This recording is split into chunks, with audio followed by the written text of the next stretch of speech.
Set.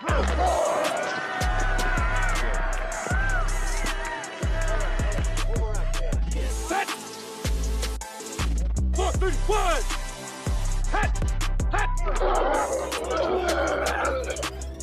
Hey, what's up, everybody? Welcome to the Sunday Morning Quarterback. Today, we are three pastors who love ministry, leadership, and sports. It is great to see you today. John, is the weather slowing down there in Virginia? We still have rain, but I have power back. Praise the Lord. Praying for those that are still without power. Man, it is crazy in the Carolinas and the South Georgias. Dad, what's going on down there in Nashville, in the Music City? Rain is done. Clouds are moving away in about an hour or two, so excited to see blue skies. Nice. Well, we are coming in from a good football weekend, and, church, we're kind of like right in the middle of that pre-Thanksgiving as we enter into October. And so up front, we're going to talk about a little bit of NFL weekend, a little bit of college football coming out of the big Georgia and Alabama game. Then on the back end, we're going to talk a little bit about just church attendance trends, of when some of the peak moments are and how things have changed and progressed, and how we as pastors can be always looking forward and being currently relevant with how we're going about ministry. So let's jump in, fellas. The big game of the weekend. We're going to start here. Georgia, Alabama. It was a first half blowout. I almost turned the game off, but man, it got wild in the end. And John, let me say this disclaimer. So I called my dad. Like, are you watching this? Are you watching this? He's like, what are you talking about? I flipped the channel. And he flipped back. He's like, what happened? What happened? He flipped away for 5 minutes. And in 5 minutes, there were 2 touchdowns. Man, the game went wild. John, what did you think about the game versus the 2 Giants? Well, I was watching it in a hotel room with my family because the power was out. And so the girls were asleep on one side, Michelle's asleep on the other side. I'm just trying to contain my excitement without jolting the entire bed and waking everybody up. Man, what a game. Just to see, first couple minutes, you're like, Alabama's just going to roll. What's happening here? And then, they made a game out of it. Surprisingly, I think maybe they got coasted a little bit, started playing a little soft and run the ball, but man, they responded when the bell came, and it was a great game to watch. Dad, what'd you think? I think it was a great game to watch, but I don't know what to take from it. This was the second time that Georgia didn't play great, particularly in the first half. Alabama came out gangbusters, but then they, like John said, they kind of just coasted and barely hung on. And so in the grand scheme of things, I think you've got 2 good teams, but I want to see Ohio State. I want to see Texas, play these guys. So, I just don't know. And it's hard to even see how Texas is playing right now because they're without their leader. And so I think this is a pick-em year. I think anybody who gets hot, who can continue to build and get better this year, I think has got a good chance of winning it. So it's going to be fun to see.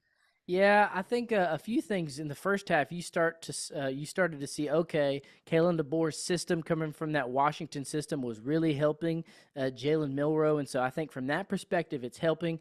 And then in the second half, you saw him kind of let off the gas a little bit. But man, talk about draft status. Carson Beck's value was down, and then it shot back up. And so, at least here in Georgia, they're not quite sold on him, although he redeemed himself a little bit.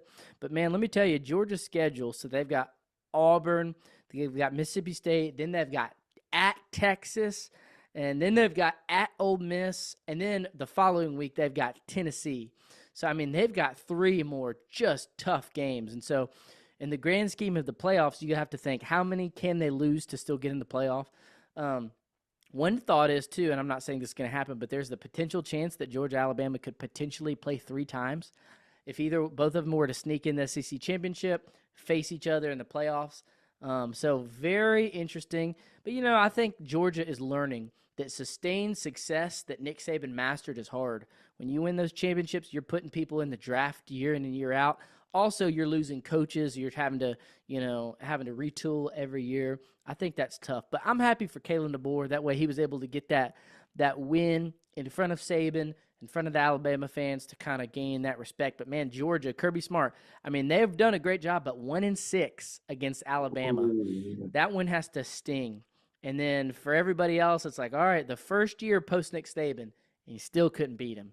That's got to be a tough one to swallow. But, hey, let's jump over to the NFL. I know we had a few other things going on in college. USC eked one out.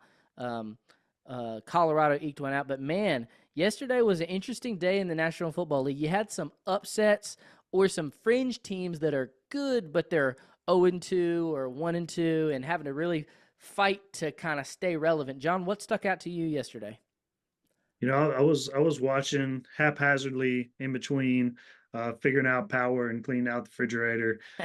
And honestly, I watched Fields put together a game there. Flacco came in though for the Colts and actually played a really good game. In fact, I think the Pittsburgh would still be without a loss if they were still playing.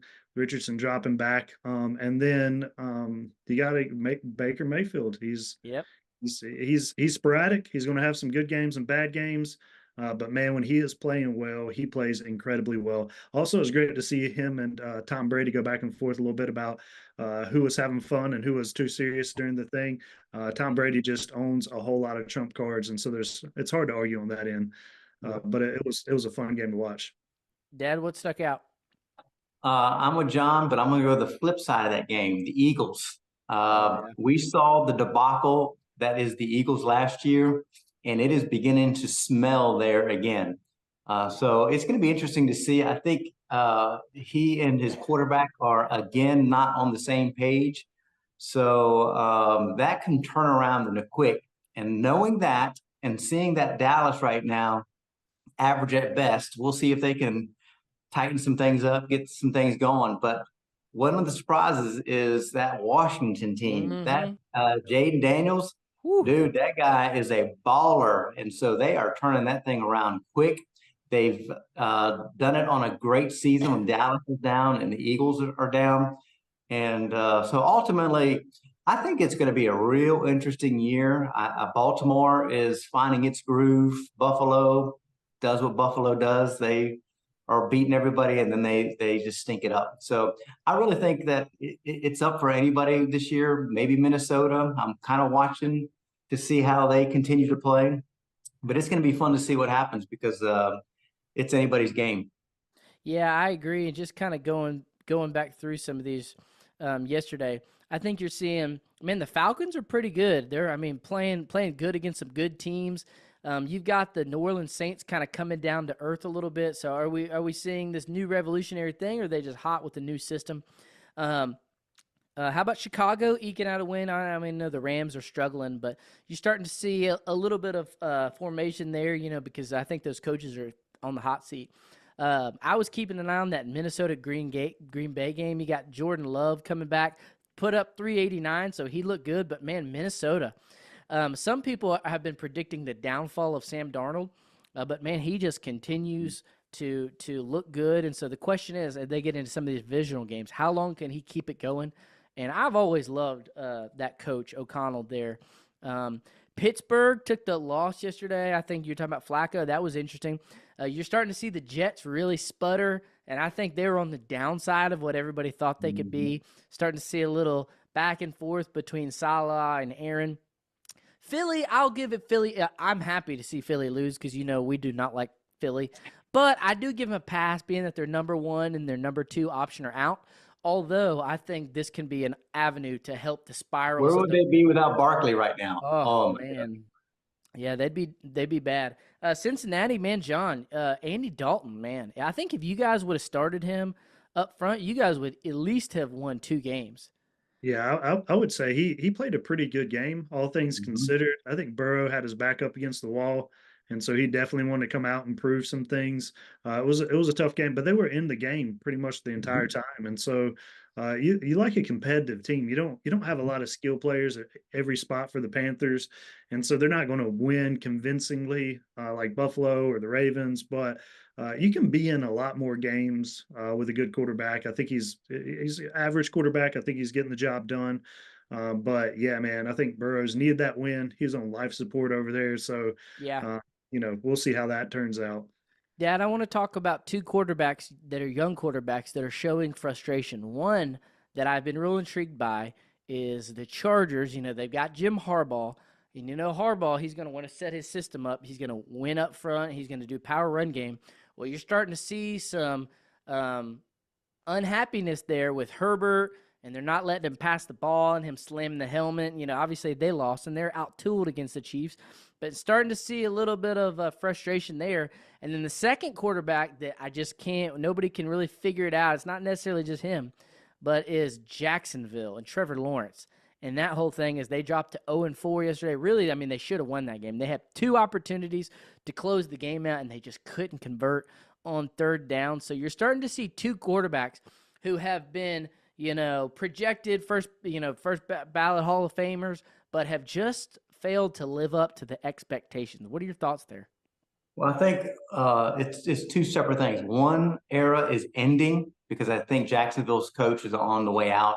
And so this is going to be a very tough year for Trevor. It's just going to get worse and worse, but that's going to end, and hopefully they can find a new coach and coach him up again and, help him to be inspired and encouraged again, because I think he just lost his way. I think he can be okay, but coaching is going to matter. On the flip side, I think Herbert this is a new system, a new philosophy. Harbaugh, we know that he's a winning coach, so he just has to be patient. He's also hurt, and so he's not physically all there. So I think Harbaugh is trying to save him a little bit. And let's run the ball. Let's keep your ankles fresh. But I think you'll see a progression. At the end of the day, they only lost by 7 points, and so they were in the game, and so he knows how to win. So this was not supposed to be their year. This was supposed to be a building year. And so I think you'll see some good wins and then some tough losses. And this was a tough loss because they could have won, but their trajectory are going on 2 different paths right now. Yeah, I think they're looking good and they've been winning. I think he's just it's going to be at, he's going to have lower stats. He's not going to be put up flashy numbers. And so, that's just something that he's going to have to appeal. He's going to have to swallow. John, what are your thoughts on Trevor Lawrence? Man, honestly, who wins in Jacksonville? Who's winning in Jacksonville? It's just a tough place to be. It's like the Browns. You look around, you're just like, we have some good players, have some bad players, but nobody's out here supporting the team en masse. Honestly, if I'm Trevor, I'm looking for a new home. God made it work. You played well. Nobody was faulting you. You had some great wins, but I just don't foresee him doing really well in Jacksonville. I think there's some couple good landing places he could go, be really beneficial. I think the Rams are probably going to move on from Goff. That's from my perspective. From Sanford, but you're looking for the opportunity of where's the home that would probably give him a good shot at winning, and I just don't think that's it. That's just my take on it. It's hard to go to Jacksonville and be a hero for anybody. So, but growing pains. You're seeing some other quarterbacks. Daniels is playing well. Stroud's playing well. It's not impossible, but they're also surrounded by fairly good teams, good talent, and so you're starting to see that pay off. The reality is Washington might win the division and not like a really bad win-loss record, like it has been. You drop in there. And I think that really changes a lot of things. I think if you really want to upset Jerry, Washington wins and wins well. And then maybe this is the time, if we're going to be honest, to reevaluate the Cowboys and the process, and maybe it's time to make some changes there. Just my opinion. Yep. He's led in a lot of things, but man, it's been tough to watch. They have a lot of good players, and then the defense has now become a little bit more depleted. It's a great division to win. It's getting a lot easier. Yep. But it's as easy as it's going to be. So we'll see what happens. I think the smartest thing Dan Quinn did was he brought in Cliff Kingsbury to run that new style offense, which maybe Cliff isn't the best head coach, which he won a good bit, but maybe he's a better coordinator. And so I think he's really helped Jaden and helped give him a good system for success. And so it'll be interesting to see what type of path does he take, more of the CJ Stroud path, or are they able to sustain it? But if there's a year to win the NFC East, it's this year. But, man, I'll tell you what, watching that Buffalo-Baltimore game last night, I felt like Baltimore was intentional about just being physical. One of the things Dallas, we talk about, lacks is physicality. We're soft. Man, last night, I think Buffalo and Baltimore are physical, but, man, they were roughing Josh Allen up. Dad, how do you think Jerry felt watching Derrick Henry taking them to the house, 200 plus yards, just tearing it up. And so watching last night, I mean, it's just going to be this same story in the AFC playoffs. But can Baltimore get over the hump, being Kansas City? Can Buffalo get over the hump? And then Cincinnati's a little bit behind the 8 ball. And so I appreciate their shifts because I don't think you can outgun Kansas City. I think you've got to play, rough, pounding ground, win up front. And I think and you run the ball well, play good defense, which I think is more sustainable for Josh in the long run, which we'll see if it fares. But, man, Kansas City, win after win after win. They figured out that formula. So, anyway, hey, let's shift to ministry and leadership. And, Dad, just kind of paint a picture for the question and take us on this journey with it. Yeah, I was just been watching, culture, right now, just with the election looming and watching culture and watching church, how church figures out culture and understanding that the word still does its work and it is sharp and it is piercing. But there's also the flip side, and that's, in ministry, using wisdom and being able to see things and trying to see what's around the corner and adjusting. And we know that the message stays the same, the methods have to change.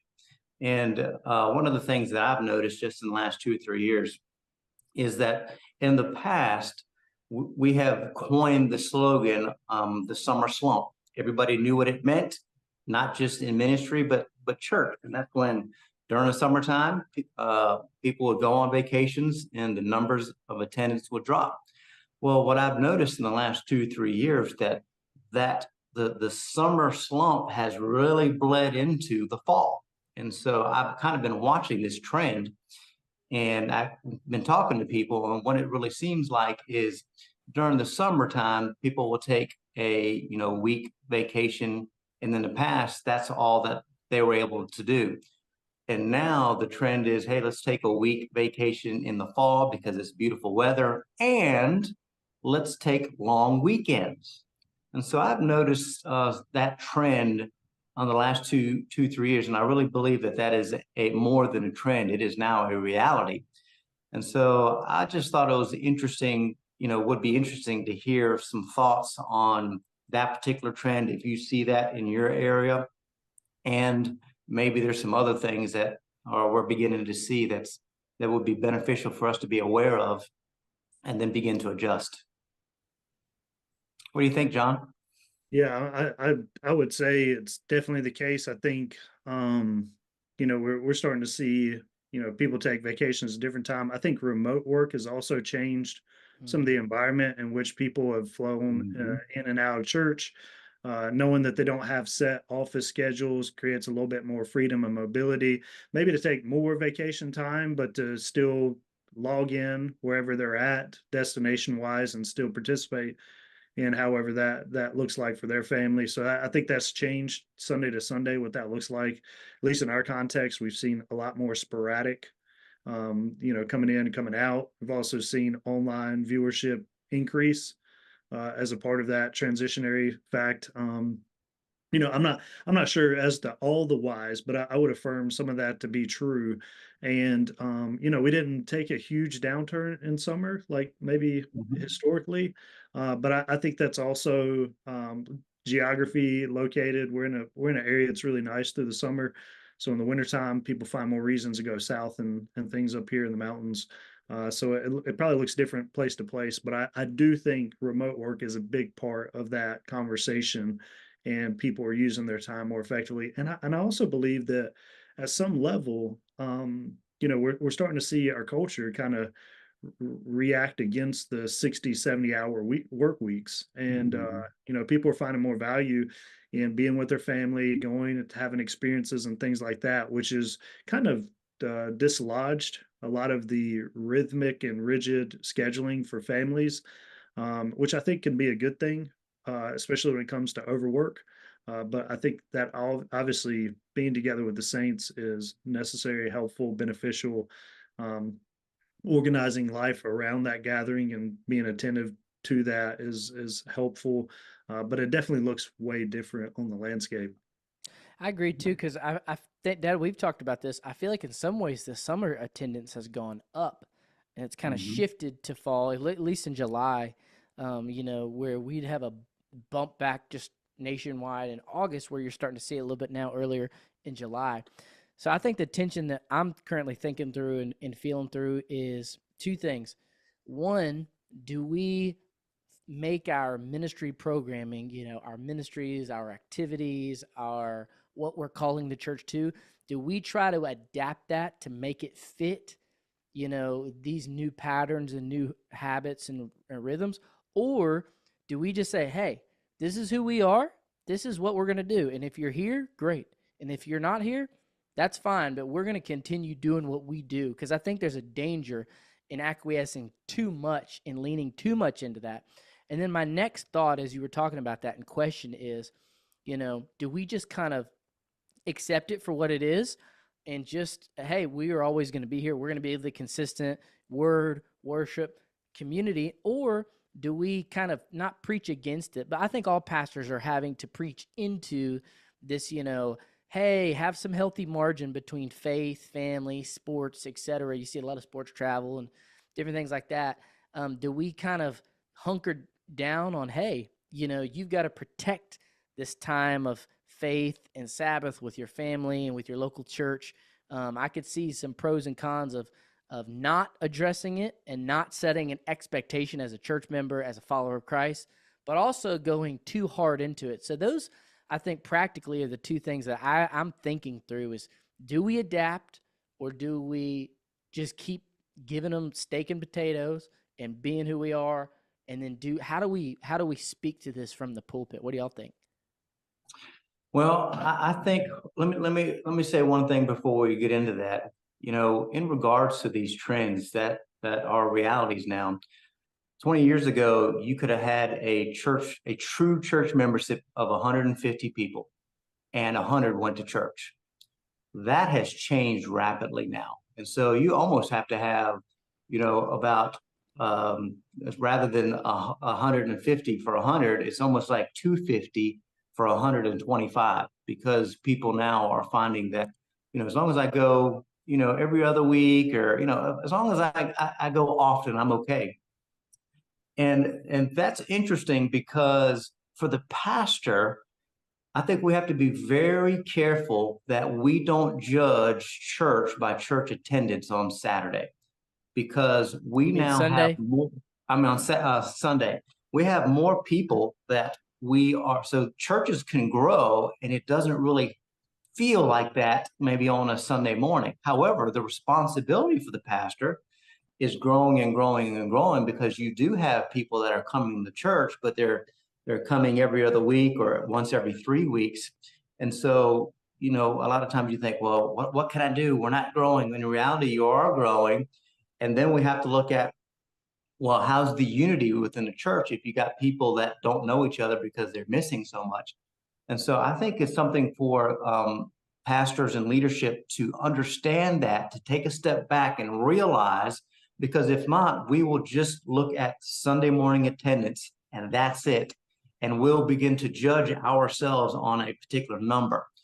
And then at the same time, we're working so hard because we have more people, but it's not a reality within our minds. And so we can get to a point where we're fatigued and we're almost fighting against ourselves, because we're fighting against the true number that is a part of the church compared to a number that we see on Sunday morning. And so I think that's something that we have to be at least aware of and understand, because, let me say this very carefully. What is success? And I know none of us here, it's about success or numbers and all, but in one part of our mind, that's something that we always battle with. And numbers is a part of society. And so we're always trying to push back on that. But I think that if we're not careful, we can find ourselves fatigued, working harder and trying to do more and trying to do more and trying to grow the church. In reality, it's growing, but church is just changing now. The dynamics of more finances, like you guys say, people want to go out and do more with their families. A lot of people are going on RVs, long weekends. So you got all these things to contend with, and I think we have to be aware of that for the spiritual health of ourselves. Mm. That makes sense? Yeah. John, any thoughts on the programming or any, preaching from it or adjusting? What do you think? I think we're not driven to do a Sunday morning, Sunday evening, Wednesday night. We meet Sundays in the morning and we meet Wednesday evening. I think it's important to have multiple touch points throughout the week. Some of our groups meet on other nights throughout the week, Thursdays or Fridays as well. So I think you're looking for opportunity to connect people together. But I don't see us changing or necessarily preaching on something different or in a different way to kind of draw people together. I think we're wholly relying on the power of the Holy Spirit to draw people together, to worship, to bring conviction for those that maybe don't. And then at the same time, sensitive to push and promote ways to be connected to the church that will create both accountability to be present, either that through service or opportunities to connect with other believers. I find it's too easy through our stream services to provide quote unquote some form or shape of a worship experience event. Maybe they can hear the sermon or whatnot. That's just a fraction of what happens on Sunday morning. I think it's really helpful to remind our people, the things that God gathers the church together is not just to be equipped and taught, although that chief and supreme, we would hold that as a high marker. Sing praises together, to pray God's word back to them, to respond together. It's the one another's that can't be exercised from the couch. And although you can hear the sermon, I'm thankful for when saints say, "Hey, we were out of town, but we listened online and it was a great service." But what you can't do from online or the couch is sing to one another. You can't carry the burdens for one another. You can't stir one another up to good love and good works. Those are things that happen through proximity. And instead of maybe retracting or maybe stepping backwards on the expectation for people to join together in fellowship, I would say with the remote work pulled together with this aspect, we have a corner market to see community as essential now in more ways than that could be shared than before. I think it's just the opportunity we have to direct our people towards meaningful relationships with one another and intimate service towards one another, and continue to proclaim those one another's, and trust God's Spirit to draw together His church or bring conviction if somebody is forsaking the worship time, the gathering together of the saints. But also, as you said, not necessarily a program change, at least for our church, but it's definitely casting a vision that church is not just hearing the sermon and singing songs. It's gathering together with the saints and encouraging the one another's when we gather together with the saints, that is impossible if you don't come. Yeah, and for different contexts, community churches versus community churches, I think the old way of thinking was, hey, the more you're doing, the better, and the more people are coming to stuff, the better. Where one of the things I'm finding with Gen Z is, in our young adult ministry, we'll have our main gathering time, and people, hey, let's do this, let's do that. Like, they were doing their own thing. They didn't want to do it. And so we're like, okay, instead of trying to do all these other things, let's just put our eggs in this basket. And for churches, that would be the Sunday basket. So maybe the busier churches, rather than keep on forcing things that you've always done, try not to spread it out too much and just really push Sunday mornings, or for our context, a Sunday morning and a Wednesday night that still, it just fits our community. But another thing that I would inject into this, and this is just me thinking out loud, we've talked a little bit about this in the past, but I think we really need to, John, I'll just, for full transparency, I think we all hold to the expositional approach. And last week we were talking about working in vision into our preaching, and making sure it's biblical. But I do think there are some basic biblical principles that we would all agree upon that can allow us to have emphasis in our preaching. For instance, a lot of times pastors, or one thing I try to really always emphasize is, hey, we're going to jump into a specific text, but generally speaking, here at this church, we believe the power of God's word, because, studies show that if you get into God's word 4 or more times a week, it has this type of impact on your faith life, on your spiritual life. So rather than just telling them to read, hey, here's why you should read, and here's what it can do for your physical life, for your spiritual life, in between you and God, kind of giving them the why behind the what. And so I think we could have an emphasis, whatever text we're preaching on, to, hey, you've got to have God's word in your life. Here's the power that it can bring your family. With that said, I think we also have to have an emphasis for Gen Zs, millennials, Gen Alpha as they're coming up on why church.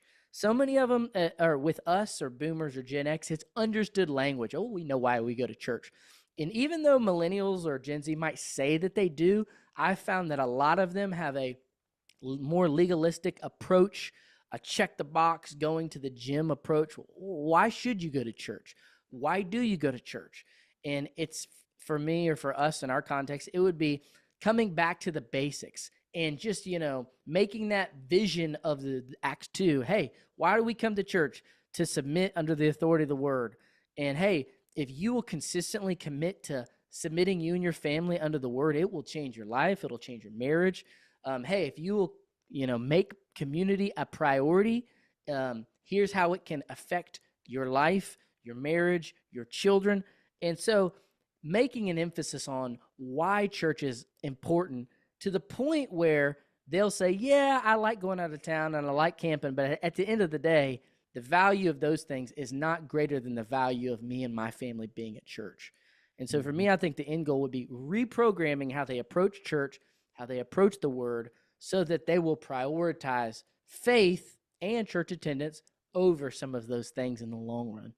Not to say, too, that people that do those things don't value, but that's just something I've been noticing.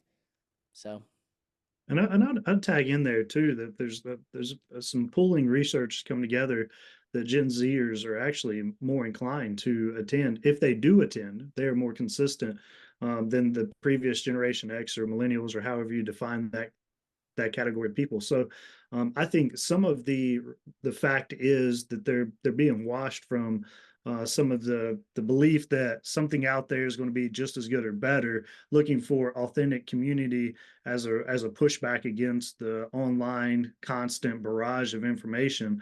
And I believe, maybe I'm just overly optimistic in it, I believe this generation has the opportunity to restabilize some of the church participation in a meaningful way, as a maybe a pendulum swing back against some of the online dumping that's happened in our time. That only time will tell on that. But I think, and we can't bank on that. Like, oh, they'll just get tired of the world and they'll come running back to the church. But I do believe there is some